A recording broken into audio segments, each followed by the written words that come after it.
Warning. यह कहानी सच्ची घटनाओं से प्रेरित होकर लिखी गई एक काल्पनिक रचना है। इसमें दिखाए गए दृश्य और आत्माएं केवल मनोरंजन हेतु हैं। अगर आप डरावनी चीजों से जल्दी प्रभावित होते हैं तो इसे अकेले ना सुनें।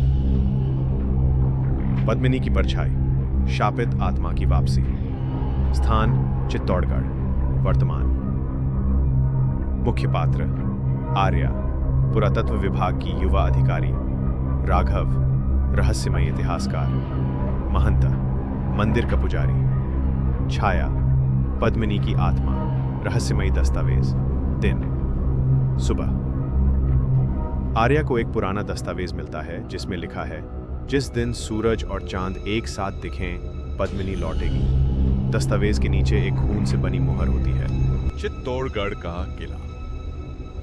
रात, आर्या और राघव किले की खोज में जाते हैं। राघव दीवार की तरफ इशारा करता है। ये देखो, इस जगह की परछाई कभी बदलती नहीं।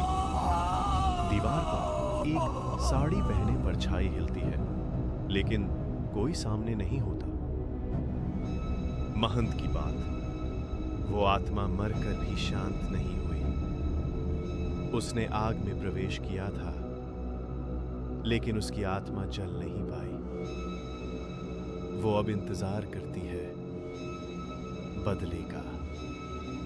राघव किससे बदला? खिलजी से नहीं, इतिहास से।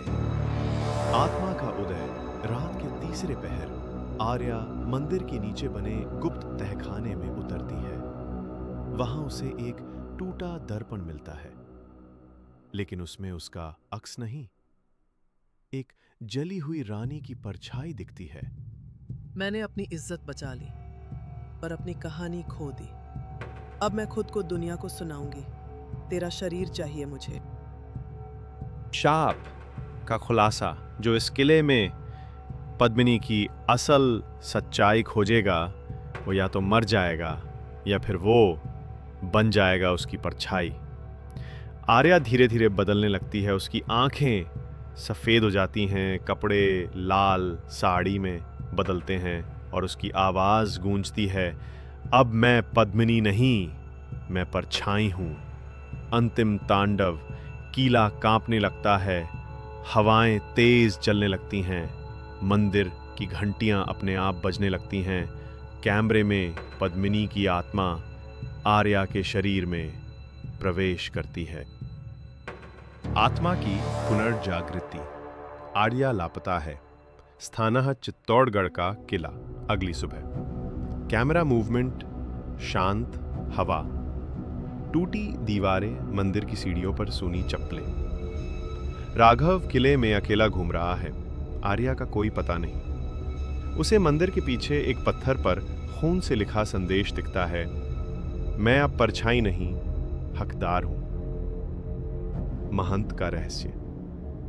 राघव महंत के पास जाता है और चीखता है, तुमने हमें पूरी बात क्यों नहीं बताई? महंत धीरे, वो शाप सिर्फ एक स्त्री का नहीं था, वो पूरे इतिहास का बदला है। जिस किसी ने भी उस सत्य को जगाया, वो उस आत्मा की आग का ईंधन बन जाता है। राघव, तो क्या आर्या मर गई? महंत, नहीं, वो अब खुद पद्मिनी बन गई है, लेकिन अधूरी। आधी आत्मा आधा शरीर। वो अब खोज में है पूरा होने की। आर्या की आत्मा का संक्रमण। स्थानः किले के अंदर गुप्त तहखाना। कैमरा नाइट विजन पर चलता है। अंधेरे में कुछ हिलता है। आर्या अब पूरी तरह बदल चुकी है। उसकी आंखें चमकती हैं, बाल बिखरे हुए, और उसके चेहरे पर जलन के निशान हैं। आर्या की आवाज अब पद्मिनी की, इतिहास ने मुझे छिपाया, अब मैं उसे उजागर करूंगी खून से। राघव की बलि। राघव को पद्मिनी की आत्मा एक पुरानी झील के पास बुलाती है, वो जहां रानियों ने जौहर किया था। आर्या, पद्मिनी, तुमने मुझे खोजा, अब तुम मेरी शक्ति बनोगे। राघव अपनी आंखें बंद करता है और कहता है, अगर तुम्हें सच्ची मुक्ति चाहिए तो तुम्हें सत्य से गुजरना होगा, हत्या से नहीं। आत्मा कांपती है, आकाश में बिजली चमकती है और एक पल को आर्या की आंखों से आंसू बहते हैं। परछाई का फैसला। पद्मिनी, तुम पहले व्यक्ति हो जिसने मुझे सुंदर नहीं कहा, मुझे न्याय दिया। उसकी आत्मा एक उजाले की रेखा में बदल जाती है और झील के पानी में मिल जाती है। आर्या बेहोश होकर गिर जाती है। कई महीने बाद एक म्यूजियम, आर्या एक प्रदर्शनी में खड़ी है। वहां पद्मिनी का वो ही दर्पण रखा है। उसके पीछे से एक लड़की फुसफुसाती है, दीदी, इसमें कोई बार बार झांक रहा है।